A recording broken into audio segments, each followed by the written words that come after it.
Hi, welcome to the 13th Warehouse, the Friday the 13th TV series edition. I'm Vickie. And I'm Kym. And this is Doug with the episode credits for Friday the 13th, the series, Season 1, Episode 1, The Inheritance. Created by, and we imagine partially written by, Frank Mancuso Jr. and Larry B. Williams. Written by William Taub and directed by William Fruet. Main cast, John D. LeMay as Ryan, Louise Roby as Mickey, and Chris Wiggins as Jack. Original air date, October 3rd, 1987.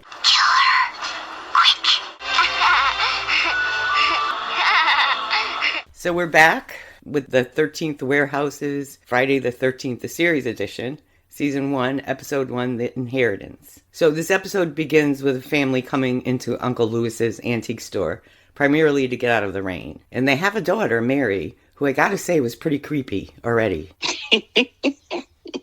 Right? Yes. Yeah? Yeah. All I could think about was, they're here. Yes. Or something like that, yeah. She was very creepy, even before the doll. Mm-hmm. So we find out that the woman, Irene, is her stepmother. And we can tell already that she's no prize. But I don't think the daughter's a prize either at this point. So Mary finds a creepy doll and sneaks it outside. I never understand why people like these creepy dolls. I don't either. Why would you be attracted to something like that? Why would you even make something like that?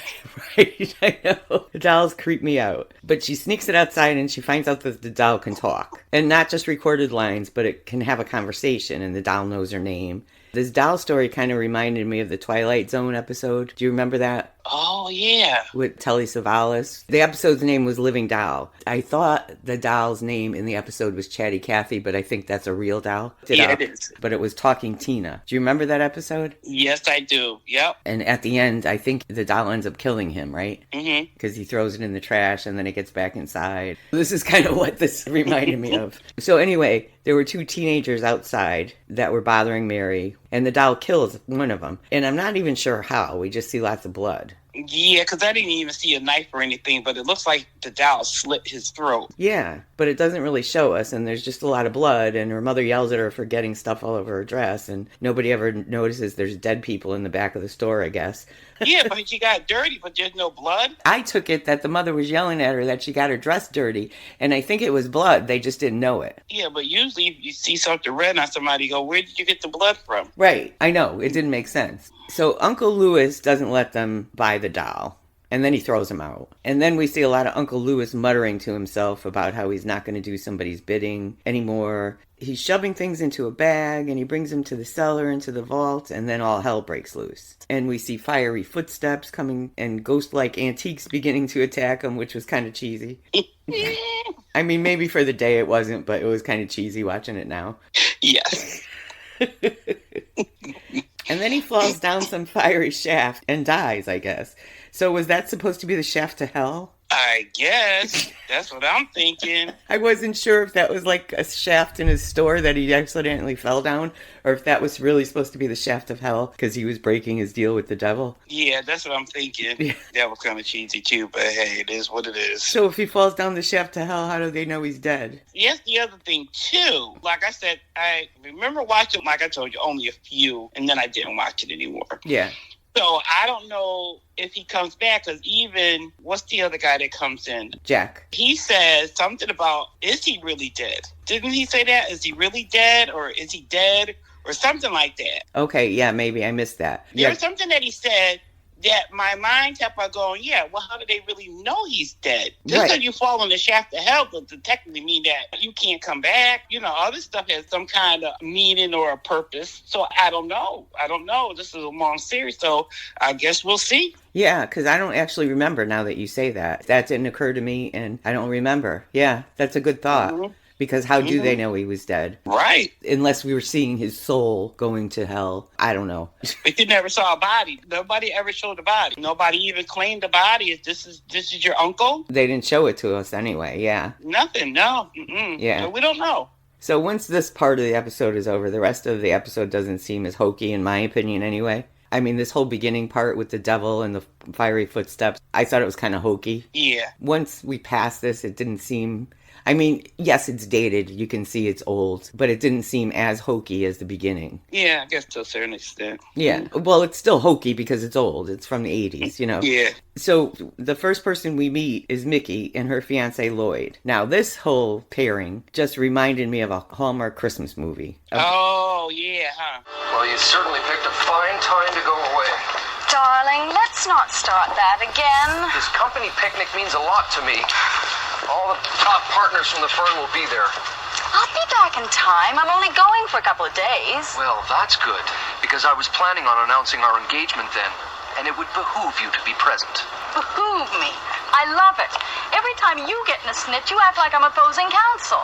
The woman who inherits property or a business and is going away to take care of whatever she needs to do and sell it, and her obnoxious boyfriend gives her flack because it's cutting into something that he needs to do. But then next he wants to sue or negotiate to take over whatever the inheritance was. That was like a Hallmark movie, definitely. Yeah. I just wish you'd get this darn antique store business over with. Lloyd, you know I want to get it over with as quickly as you. I don't know why this Uncle Louis left me the store. I hadn't even met him, let alone this cousin that I'm supposed to be sharing everything with. Okay. Maybe I can sue your cousin for a greater percentage of the inheritance. I can get in some litigation experience.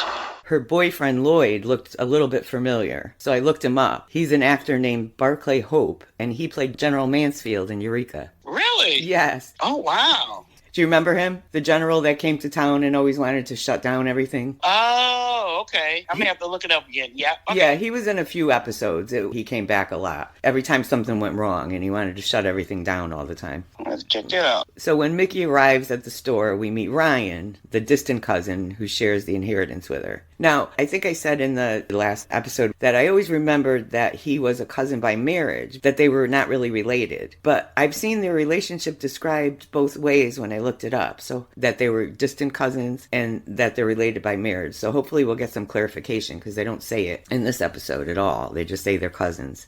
But Ryan is obviously a jokester, and he also thinks about trying to pick her up when he first meets her. Then later we find out he gets some of his knowledge from reading comic books, so who does that remind you of? Pete. He's definitely Pete. Mm-hmm. Yep. And even with the short pants. I mean, he had the short pants on when she met him, but even the next day, he had a short pants and a suit jacket on. Yes, I was like, is that his knee? And then I'm looking at that. Does he got a suit on top? Yeah, I have to imagine he's a kid at heart, pretty much like Pete. And she seems more like Micah, you know? Yes. So they find the vault and Mickey gets locked inside. She sees the doll turn and look at her. And I'm not sure how the door opened, but she's able to get out. It's like all of a sudden the door swung open. Mm-hmm. But then as she's running, she trips and grabs a railing that opens a hatch in the ceiling that drops the book of sales on them. What do they call it? The manifest or whatever? Yeah. So they argue about selling the store, and Ryan wanted to keep it, she wanted to sell it, but the next day they're having a closing sale, so obviously she won the argument. While they're having this closing sale, Mary's father comes in to buy the doll. And Mickey, who's seen the doll get up and look at her, kind of thought she was imagining things, but she still had a feeling about it, and she tries to talk Ryan out of selling it, but in the end, they sell it to him. Then we meet Jack Marshak. He breaks into the store and confronts Ryan and Mickey because he doesn't know who they are. And he says he supplies Uncle Louis with antiques. Later they call him his partner, so I guess they were partners in the store. But he had no idea that Louis was dead. Jack is kind of involved in magic. He talks about magic and stuff. And he taught Uncle Louis about magic. Your uncle and I were boyhood friends. I taught him his first magic and read him his first tarot. Opened his eyes to the world beyond our own. The world of spirits, the netherworld. Louis was always deathly afraid of growing old, and he was passionate about wealth, and those two things ruled him until he dabbled in things that I wanted no part of, like deucins. Devil worship. How did you know that? Comic books? But he did say that Louis was involved in devil worship and had made a pact with the devil to give him long life and riches, but it involved the antiques somehow. Yeah. So he figures that the only way Louis could have died was because he was going to try and go back on his deal, which kind of is what he was doing. That's what he was mumbling to himself the whole time. Right, yep. Louis was always telling me that he'd done his research and that he was ready to make a pact with the devil, something to do with his antiques, in exchange for which he would get immense wealth and immortality. So they show him the book they found, and he finds another file of clippings in a different hiding place. And apparently, Uncle Lewis was saving all these news articles about things that happened after he sold an antique. They start to compare some of the antiques sold in the book with stories in the file, and they all seem to have a story about the person dying after purchasing the antique. That makes Mickey remember the doll that looked at her, and she knows that Mary has the doll, so they want to try and go get the doll back. Priority 1 message from Starfleet coming in on secured channel. Space, the final frontier, or is it? Discover the podcast of a couple of moms who love Star Trek and happen to have kids on the autism spectrum. Join Vickie and Elizabeth as we explore strange new worlds, talking about the new Star Trek Discovery series, autism, and whatever else comes to mind. We're Moms Going Boldly, and you can find us on Podbean, Spotify, Apple Podcasts, Google Podcasts, Stitcher, and Player FM.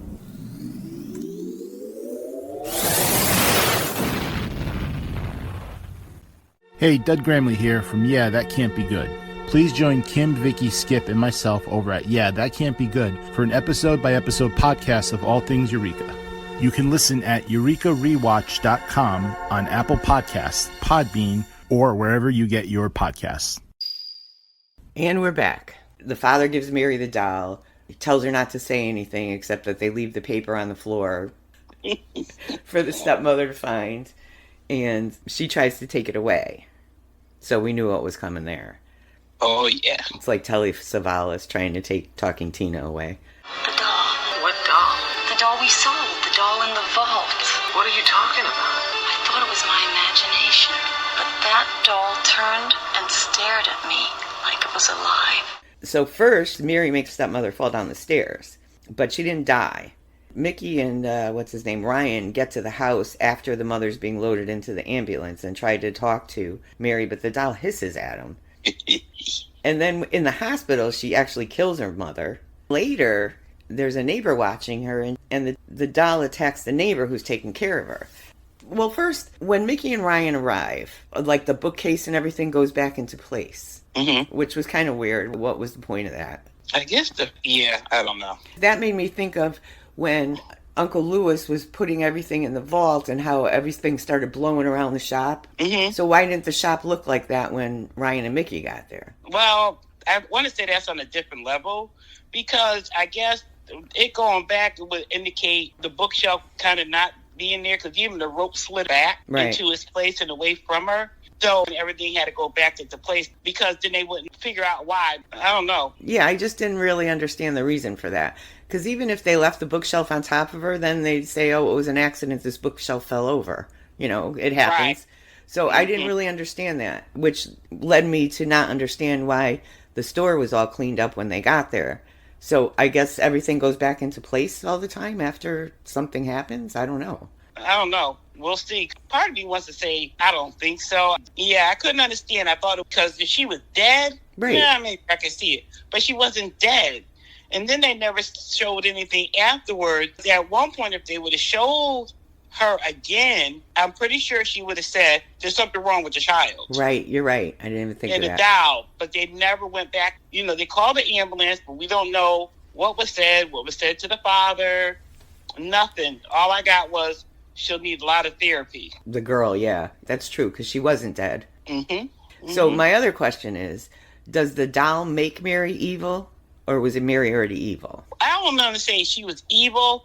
I think what it is it's like one of them Cinderella stories. You got the evil stepmother, and then at one point, it's like your father's really not paying you no mind. You lost the only person that basically loved you like no other, and then the next thing you know, got this evil woman. So in mind, she's hating her. One, she is a spoiled brat. Two, I got this evil person that's trying to run my life, and she has no business running my life. And it seemed like the mother wasn't even dead that long. So was he cheating on her? Yeah, I don't know. I don't think that was ever... They said the mother has not been dead long. Right. So what this one pop up out of? Because you just don't meet somebody and marry them. You ain't cheating with your wife and she died and all of a sudden, I seen that happen. You know, wife died, he's marrying now the mistress. So what is it? What's going on? She just died, and now she got another one. She just died too? And it's like, the father, we never seen him again after that fact, because it's like, am I cursed? What's going on? Did I leave 2 wives, and now I got a neighbor that's down? So I'm hoping the next few episodes have a little bit more in depth on, the other people that are involved. I want to know what happened to the neighbor. Yeah, because they did that with everybody. It just ended. And yeah, you're right. We never saw how the father reacted to all of it, or how they even explained it to him, or anything. Yeah, that's true. So this is the part that was confusing me. And it might be just because I'm thinking of Warehouse, and maybe it didn't confuse me when I watched it 30 years ago. So they're able to get the doll away from her. But why doesn't the doll kill them when they're trying to take it? The only other thing I could think of is that the uncle had the doll in his hand. The doll did not do anything to him either. So I don't know if it's because they're related, that things don't affect them to a certain degree, a certain way. Because I know the doll did things to them when they were not touching her. Yeah, I'm hoping to get some kind of explanation on how this works. That makes sense. Maybe because they're related, it doesn't affect them. Because, he was grabbing for it pretty viciously. Mm-hmm. And even when Mickey came down to the swing set, if that was anybody else, that doll would have attacked. And it didn't. She tried to scare her with it, but she didn't attack her with it. Right. So I think that because it's a relative and something in that bloodline, that the item does not do them the same way. Can it scare them? Yeah, I believe so, because it did. Can it do bodily harm? I'm saying no at this particular time because I don't know. He had the doll in his possession, and the doll did absolutely nothing. You're right. And it did absolutely nothing when the uncle went downstairs with it. When he grabbed all this stuff and threw it into the vault, that was a whole different story because it was not on his possession anymore either. He was not touching the item any longer. That's what I'm thinking. So, folks, I could be wrong now. That's what I mean. I'm hoping somewhere along the line we'll get some rules or some information about how the antiques work. Because, like in Warehouse, the agents couldn't touch the artifacts either. They had to wear gloves, and then they had to bag it. So these people aren't wearing gloves. Nothing's happening to them. Well, so far, it's only been one episode. But I'm just hoping there's some kind of rules that they tell us. Right, yeah. Hopefully, because that's the only thing I can think of. It's got to be something in the bloodline. Yeah, you could be right, because that's the only thing I can think of. Unless the artifact, I'm calling them artifacts, unless the antique possesses the one person it possesses. But still, that explains why it didn't possess Ryan or it didn't possess Mickey, but it doesn't explain why it didn't kill him, So you might be right. It might be something in their bloodline that is keeping them from being affected by anything. Right. And the only reason why the uncle was going, because he made a pact. Right. He made a pact with the devil, so that could be why that was his downfall. They have not made a pact. Right. I'm just hoping somewhere along the line we're going to hear some rules. And then they're really just locking him in that vault and hoping for the best, because at some point, years from now, that building is going to get torn down or something. Yeah. So it doesn't seem like a permanent fix to me. Right. So after this whole doll incident, both Mickey and Ryan definitely believe in the pact because they weren't sure. It kind of sounded outrageous, but she knew there was something up with the doll. So this definitely cements the fact to them that there is a pact and cursed artifacts. So I guess they decide to run the store until they can get all the antiques back that are cursed. And Jack wants to rename it Curious Goods, and I think they do. I think you're right, yeah. So, Uncle Louis, his last name, it started with a V, and I didn't write it down because I wasn't going to try and pronounce it, which was the name of the store. It means Friday in French. Oh, okay. So I know this is kind of like you're watching it for the first time, but what did you think of it? Oh, I thought it was corny. What? It was corny. It didn't age as well as I had hoped. All I kept on saying is, back in the day, you was afraid to watch it, and I'm just shaking my head going. But like you said, it's dated. I'm looking at the hairstyle. I'm looking at the clothes. Yeah. Even the fiance, that male chauvinist crap that he's pulling. Yeah. And, that power trip, because now he probably would have been punched out. Exactly. That's why I'm saying it's like a Hallmark movie, because that's how they all start. Yeah, it was just too comical, but I was like, oh, this is too funny. But it was okay. It was okay. So, it's good to see what Antique is going to happen next. So, we'll see how it goes and play by ear. But I was just laughing through part of this going, oh, my God, this is too funny. Yeah. I remember loving the show. And, yeah, now that I watch it, it's dated, which happens when you go back and you watch the show 30 years ago and you really loved it, and then you're like, oh my God. But I still do like it. Once it got past the uncle, I mean, it was cheesy in a lot of places. But I still do like the story anyway. Well, yeah, because everything has a history behind it. Even something that's in our house now, it would be the same thing. There's a story behind it. Right. Every item that we buy basically has a story of why we bought it. Yeah, that's true.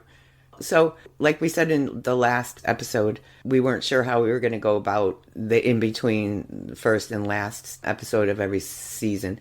But for this season, we are going to do a full episode of the second episode, only because sometimes the pilot is a little different from the rest of the series.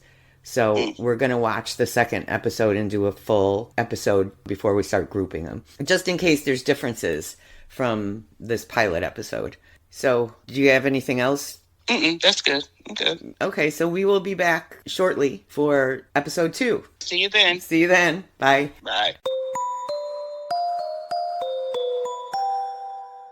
This is Doug, reminding you to follow us on Facebook at facebook.com/13th Warehouse, on Twitter at Eureka Warehouse, and on Instagram at Eureka_Warehouse. You can listen to the 13th Warehouse on our website, the13thwarehouse.com, on Apple Podcasts, Stitcher, Spotify, Google Podcasts, or wherever you get your podcasts.